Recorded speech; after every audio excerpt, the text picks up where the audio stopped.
Police and medical. Young man beating up a woman across the street. C'est le 15 août 2016 qu'un homme compose le 911.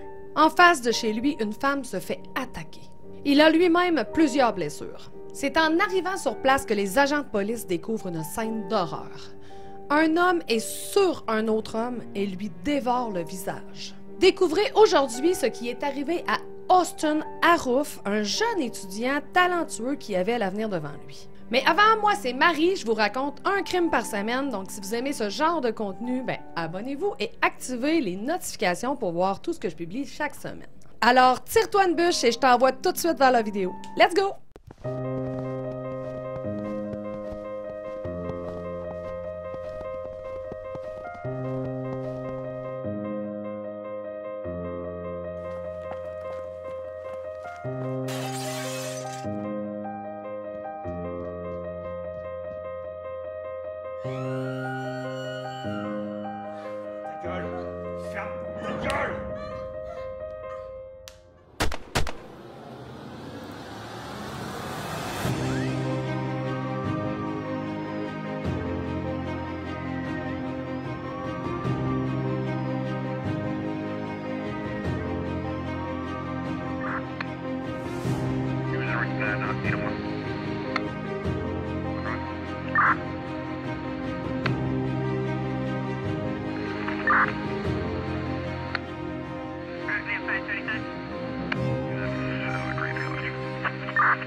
Austin Aroof est né le 21 décembre 1996 à Palm Beach, en Floride. Il a une jeune sœur nommée Hailey.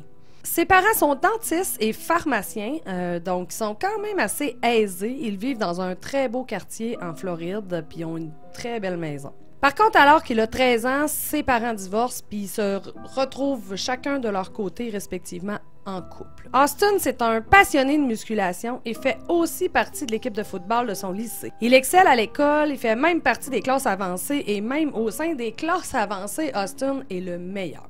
C'est un grand gaillard, il mesure 6 pieds puis il pèse 200 livres, donc c'est toute qu'une pièce d'homme.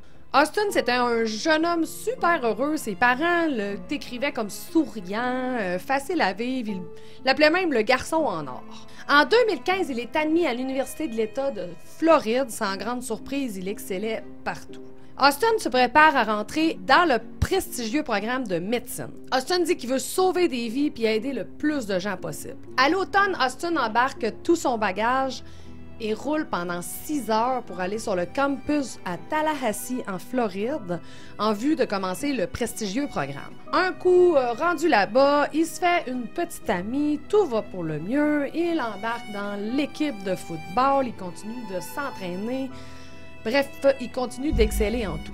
Mais bon, l'université étant ce qu'elle est, Austin en profite aussi, puis il se met à fêter fort. Donc, il abuse d'alcool, il abuse aussi de drogue, mais également de médications telles que le Vivance, une médication qui est prescrite pour aider ceux qui ont des déficits d'attention. Il va prendre du Vivance, il va prendre de l'ecstasy, il va prendre de l'acide, bref, il prend des psychostimulants, des hallucinogènes. C'était une bombe. Donc, imaginez-vous les réveils de ce gars-là après des soirées à mélanger les types de drogues comme ça. Hein? Il se réveillait sur un moyen down. Fait qu'il y avait des gros ups, évidemment, puis des gros downs. Il va même effectuer des recherches sur son ordinateur. Ce sera vu plus tard, hein, dans l'historique de recherche. Est-ce que je suis rendu fou? Qu'est-ce qui arrive si je dors plus? Plein de questions un peu bizarres, mais sûrement en lien avec sa consommation de drogue. À l'été, lors de son retour après son année scolaire chez ses parents, ces derniers se rendent compte que Austin, il y a quelque chose qui tourne pas rond. Il va pas très bien. Là. Il a même changé son lit de place, il l'a sorti de sa chambre puis il l'a mis dans le garage parce qu'il dit que dans la maison, il y a des démons. Il va aussi dire à Hailey, sa sœur, toute cette douleur et cette tristesse parce que je résous les problèmes des gens. Ça serait comme... Hein? D'ailleurs, Austin est retrouvé plusieurs fois pendant la nuit à se promener dans la maison. Il va même croiser une fois sa sœur qui va lui demander « Qu'est-ce que tu fais? » Puis il va lui dire « J'ai pas besoin de déverrouiller les portes, je suis capable de rentrer dans des pièces même si j'ai pas de clé. » Comme si il passerait au travers des murs. Puis à tous les 2 heures du matin, Austin cognait aux portes de ses parents, cognait aux portes de sa sœur. C'était vraiment bizarre. Un des amis d'Austin avait aussi remarqué ces drôles de comportements. Austin lui avait dit « Je suis mi-homme, mi-humain et je suis un super-héros. » Bref, ça n'a pas été très long que sa famille s'est mise à s'inquiéter puis se sont posé des questions, mais ont aussi confronté Austin. Ils lui ont demandé « Austin, est-ce que tu prends de la drogue? » Austin doit leur avouer « J'ai pris toutes les drogues possibles. Pendant mon année au lycée, j'ai pris des champignons magiques, j'ai pris de l'acide, j'ai pris du vivance, j'ai pris name it, marijuana, alcool, ah ouais donc, j'ai tout pris, mais là, il dit, ça fait comme 2-3 semaines que je prends rien. » Sa famille va donc faire les démarches pour recourir à la loi Baker. Je ne sais pas si vous vous souvenez de la loi Baker, je vous en avais parlé dans un de mes précédents vidéos de la fête macabre, l'adolescent qui commençait à être un danger pour lui-même. Bref, la loi Baker, c'est l'équivalent au Canada, exemple, d'un P38. Ils vont forcer quelqu'un à se faire soigner si cette personne est considérée comme nuisible à lui-même ou à quelqu'un d'autre. Par contre, avant que ses parents aient le temps de finir ces démarches-là, le pire va arriver. C'est le matin du 15 août 2016 qu'Austin va cogner chez un de ses amis. Son ami va arriver à la porte, puis Austin va dire « Hey, je suis né en quelle année? » Son ami va dire « Ben voyons, t'es né en 1996. » Austin va virer les talons puis partir. Son ami le regarde partir, un peu inquiet, puis un peu plus tard va décider de le rappeler parce que justement, il s'en faisait pour lui. Il va lui dire « Austin, on s'en va à la plage aujourd'hui, on emmène ta sœur, est-ce que ça te tente de venir avec nous? » Fait qu'Austin va dire « Ben oui, j'arrive. » C'est pendant que tout le monde est à la plage que Austin arrive sur la plage, mais il est vêtu de son chandail de football qui est vraiment fait pour avoir tout l'équipement en dessous, donc il est super grand. Puis ses pantalons de football, donc ses amis vont le regarder et ils vont dire « Ben voyons, qu'est-ce que tu fais? » Puis là, ils vont rire un peu.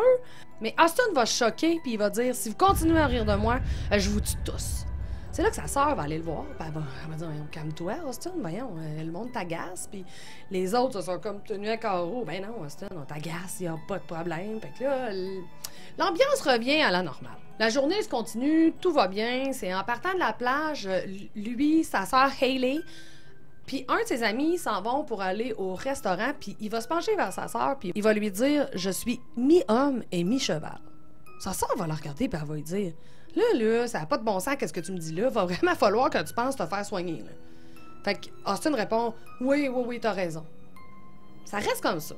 Continue leur marche, se rendent au restaurant pour aller rejoindre son père et sa copine. Mais avant de rentrer dans le restaurant, Austin va se pencher vers sa sœur puis il va lui dire « Je suis invincible. » Et Hayley va dire « OK. » Mais là, il va lui dire « J'ai vraiment le goût de tester. » Fait qu'il s'en va pour se tirer sur le boulevard où est-ce qu'il y a vraiment un gros trafic puis des voitures qui passent. Sa sœur a juste le temps de le rattraper puis de le ramener puis de dire « T'es-tu fou, tu sais? » Tout ça pour dire qu'ils finissent qu'à rentrer dans le restaurant.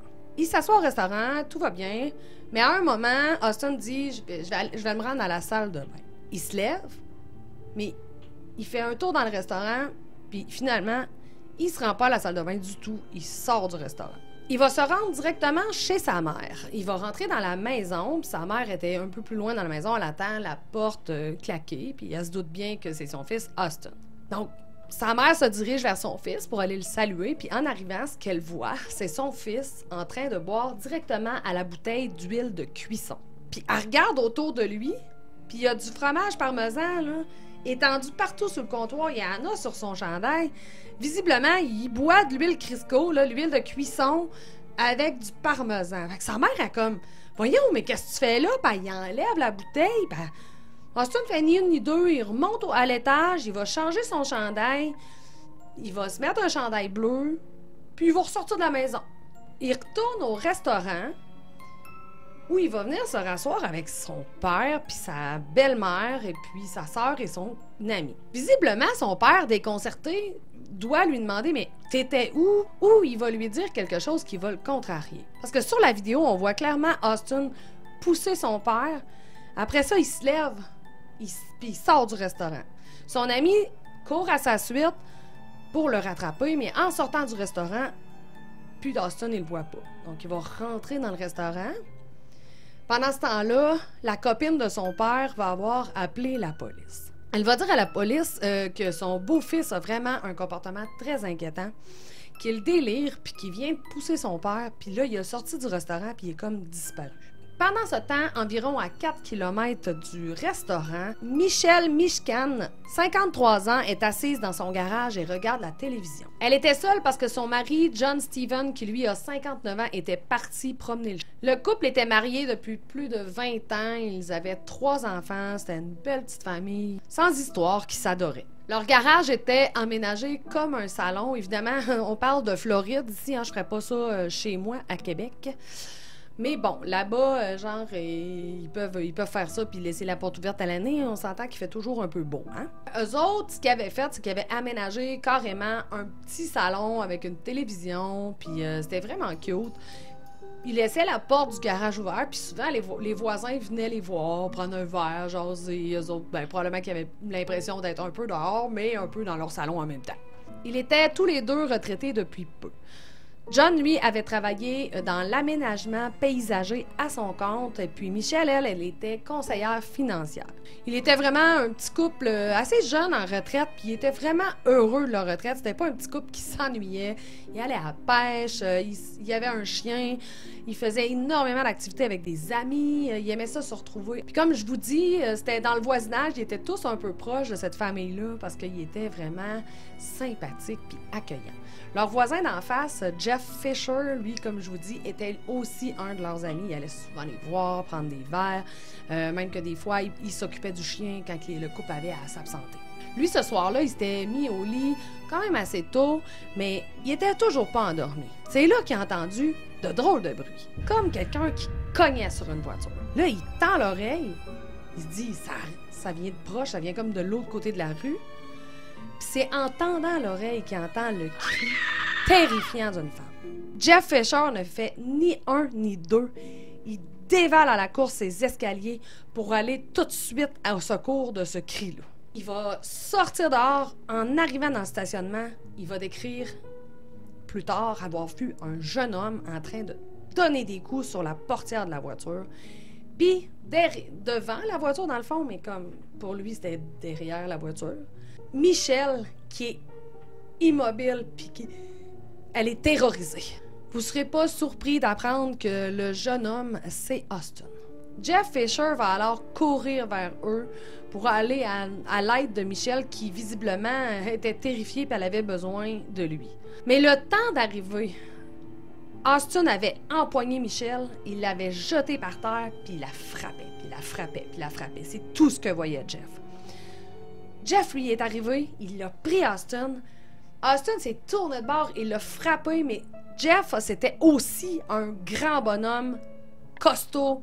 Fait qu'il a quand même été capable de tasser Austin puis de le jeter au bout de ses bras. Austin est arrivé pleine face sur le ciment par terre. Puis c'est là qu'Austin a comme réalisé, voyons, j'ai mal. Puis quand il s'est touché, il a réalisé qu'il y avait plein de sang. Puis il a réalisé, dans le fond, qu'il a été attaqué avec un couteau parce qu'il était coupé à la tête et puis dans le cou, mais assez profondément pour que ça coule abondamment. Il se retourne puis il voit encore le jeune homme qui est Austin, qui est prêt à encore charger avec son couteau dans les mains. Ayant peur pour sa vie lui-même, il va se tenir le coup puis il va partir à courir puis il va faire le tour de la maison puis il va retourner chez lui et puis tout de suite il va appeler le 911. Je vais vous faire entendre l'appel 911 tout de suite. Please, and medical. Young man beating up a woman across the street. Are either of them injured? Can you tell from where you are? Yes, there's a girl laying on the ground. He beat her up. I ran over there. I'm bleeding profusely here at the moment. Okay. I don't know what happened. Can you tell if she's conscious? No, it does not appear so, no. C'est là que Jeff va se mettre à attendre l'arrivée des policiers en espérant qu'ils s'en viennent assez rapidement, puis aussi en espérant que le jeune homme soit parti. La seule chose, par contre, qu'il entend, c'est des grognements animaux, puis encore des cris, donc c'est super inquiétant. Puis le nombre de cris qu'il va entendre, il est même plus sûr qu'il s'agit seulement de Michelle. Les officiers sur place vont raconter la scène qu'ils ont vue en arrivant. Donc, ils vont se stationner en avant des voitures. Ils vont monter l'allée. La première chose qu'ils vont remarquer, c'est le sang qui coule dans l'allée de la maison. Il va passer à gauche, l'officier de police, puis il va remonter l'allée. Puis quand il va arriver devant la voiture, il va regarder à terre. Puis la première chose qu'il va voir, c'est un homme sur le dos qui le regarde avec des yeux comme ça, en voulant dire « Sauve-moi, fais quelque chose, please help me ». C'était John Steven. Et par-dessus John, il y avait Austin. Il avait un bras enroulé autour du cou de John, comme pour le maintenir à cet endroit-là. Puis la seule chose que l'officier de police voyait, c'est le jeune homme qui avait l'air de gratouiller ou de jouer dans le visage de John. Le policier devait absolument faire quelque chose pour enlever le jeune homme de sur l'homme qui était sur le dos, mais il pouvait absolument pas tirer avec son fusil. Il aurait pu atteindre l'homme en dessous. Donc, qu'est-ce qu'il a fait? C'est qu'il a fait le tour, mais en faisant le tour, il est arrivé comme face.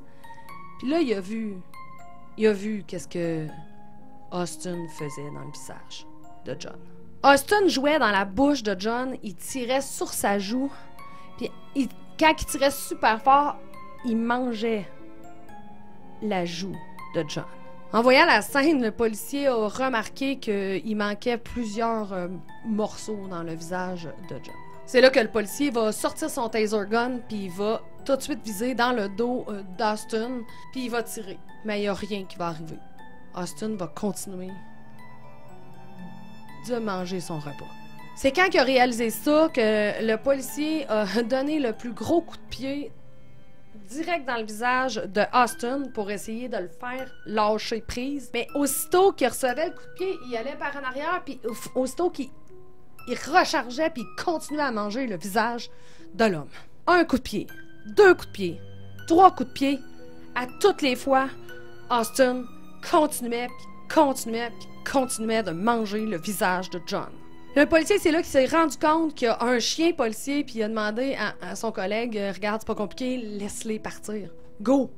Laisse-le l'attaquer. » Fait qu'ils ont détaché le chien policier, puis le chien policier a fait son travail, évidemment, puis il a tout de suite agrippé le bras d'Austin.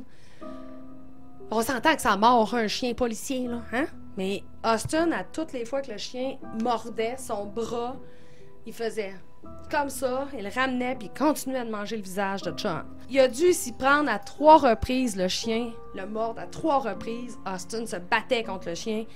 Austin revenait sur sa victime, qui continuait à le manger. C'est lors de la 3e reprise que le chien a tiré sur le bras puis que le policier a foutu un coup de pied dans le front d'Austin pour qu'il tombe à la renverse, que là, ils ont pu, à 3 officiers, l'immobiliser. C'est là qu'Austin va regarder les policiers puis il va leur dire « Tuez-moi, tuez-moi, je mange des humains! » Ils vont réussir à le menotter puis à le mettre en état d'arrestation. Puis à ce moment-là, Austin va complètement tomber inconscient. Enfin, les policiers vont aller voir les lieux dans le garage puis ils vont découvrir Michelle, malheureusement décédée. Michelle a été battue à mort, elle a aussi eu plusieurs coups de couteau. John, pour sa part, était pas décédé au moment où est-ce que les policiers sont arrivés, mais ça n'a pas été long non plus qu'il a succombé à ses blessures. Il avait été aussi battu, poignardé, mais lui, en plus, il y avait un petit bonus, il y avait la moitié du visage dévoré. Ce qui est plausible, c'est que John, en arrivant de sa marche avec son chien, a vu sa femme qui se faisait battre, puis il s'est porté au secours de la femme qu'il aimait. Donc, il a été héroïque. Puis le chien de la famille a survécu. Puis le chien a été placé chez un des enfants de Michelle et de John. Le voisin d'en face, Jeff Fisher, lui qui a essayé de tout faire pour arrêter Austin, va aussi se remettre complètement de ses blessures. Comme je vous dis, Austin est tombé complètement inconscient, donc il sera transporté à l'hôpital où il sera 11 jours dans le coma. Ils découvriront dans son estomac qu'Austin avait bu des poisons. Poisons qu'il avait ingéré à l'intérieur du garage de John et de Michelle. Mais il va quand même se réveiller au bout de 11 jours de coma et s'en remettre complètement. Évidemment, avec la force surhumaine de Austin, les policiers et les enquêteurs vont se demander si Austin avait consommé des drogues telles que le flacca ou le sel de bain, les drogues qui étaient dans ces années-là très populaires dans les rues de Floride. Avec la consommation de ces drogues-là, les policiers avaient beaucoup constaté ce genre de comportement très violent, une force surhumaine, puis c'est comme si ils ne sentiraient aucunement la douleur. Par contre, le test de toxicologie va révéler que Austin n'avait rien pris de drogue, avait rien dans le sang, de un ce soir-là, mais depuis quelques jours, il lui restait juste des petites traces de marijuana dans le sang. Donc, on va dire qu'il était complètement sobre. Lors de l'interro, un peu plus tard, Austin va dire assez longtemps qu'il ne se souvient de rien du tout. Puis à un moment donné, il va se rappeler des brides de l'histoire. Il va raconter qu'il se souvient qu'en sortant du restaurant, il a vu des silhouettes noires partout qui le suivaient. Puis ces silhouettes noires-là, il y avait le visage comme blanc, flou. Il va dire aux policiers que c'était des démons. Il va se mettre instinctivement à courir comme un fou pendant 4 kilomètres pour se sauver des démons. C'est là qu'il va, dans la nuit, voir la lueur carrée du garage de Michelle et de John. Il va dire qu'il s'est approché du garage pour qu'elle l'aide à sortir des démons, mais aussitôt arrivé, il s'est mis à frapper sur la voiture, puis quand Michelle, elle a hurlé, il s'est rendu compte qu'elle aussi, c'était un démon, donc il l'a battu pour essayer de tuer le démon, puis ensuite, quand John est arrivé, il l'a battu, mais à partir de là, il se rappelle plus de rien. Il se rappelle aucunement de Jeff Fisher qui est allé pour l'arrêter. Il se rappelle pas du tout d'avoir mangé le visage de John. Puis il se rappelle pas du tout non plus de son arrestation. Il va être évalué évidemment en psychiatrie, hein, parce que c'est clairement pas normal de manger le visage d'un humain comme ça. Puis c'est le docteur Philip Resnick qui va l'évaluer. Puis dans le rapport écrit par Resnick qui comporte 38 pages, il va être révélé que Austin aurait eu un épisode psychotique. Le psychiatre va dire, après avoir été frappé, taisé, mordu par le chien, Austin ne s'occupait juste de John, puis de manger le visage de John. Il n'y avait aucun instinct de survie parce que normalement, tout être humain il va essayer de se parer, mais il a zéro essayé ça. Il y avait juste un but dans la tête, c'était de manger le visage de John. Puis le type d'épisode psychotique porte un nom. Ce serait des délires lycanthropes. Des délires lycanthropes, c'est un état super rare où l'homme se pense mi-homme, mi-animal. Puis en effet, selon les témoignages de tous ses proches, Austin avait souvent dit qu'il était mi-homme, mi-chien, qu'il était mi-homme, mi-cheval. Il va aussi révéler ces choses-là au psychiatre. Austin a aussi accepté de faire une entrevue avec Dr. Phil à la télévision américaine par Zoom. Quand Dr. Phil lui pose des questions sur comment il se sent là-dedans, il s'écroule en pleurs puis il dit « Je peux même pas croire j'ai fait ça ». If their family members are watching this right now, what do you say to them? Look into the camera right now, and if they're watching, what do you say to them? I'm sorry for their loss, and I hope that you can find it in your heart to forgive me. And I'm so sorry, and I never wanted this to happen.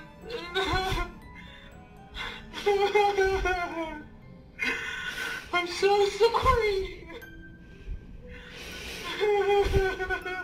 Les procureurs ont aussi abandonné la peine de mort dans les sentences possibles, vu que c'est vraiment un problème psychiatrique mené à ça. Par contre, le procès d'Austin n'a pas encore eu lieu. Ça devait avoir lieu en mai 2020, puis ça a été repoussé. Donc, on est toujours en attente de savoir qu'est-ce qui va se passer avec Austin. Puis, ben, je vous promets, je vais suivre ça. Au pire, je mettrai des mises à jour sur le groupe Facebook. J'ai trouvé cette histoire-là épouvantable, surtout que c'est sûrement les drogues dures qui ont déclenché cette psychose-là chez ce jeune-là. Donc, morale de cette histoire, la drogue, c'est mal. Donc, c'était mon histoire d'aujourd'hui. J'espère qu'elle vous a plu, puis surtout, j'espère que vous n'étiez pas en train de souper pendant que vous l'écoutiez. J'aurais peut-être dû vous avertir au début, mais je m'excuse. Fait que si vous avez apprécié, gênez-vous pas pour abuser du pouce, puis ben vous me direz qu'est-ce que vous en pensez en commentaire, puis si vous avez finalement fini votre souper. Bref, on se revoit la semaine prochaine, puis ben en attendant, prenez soin de vous. Bye!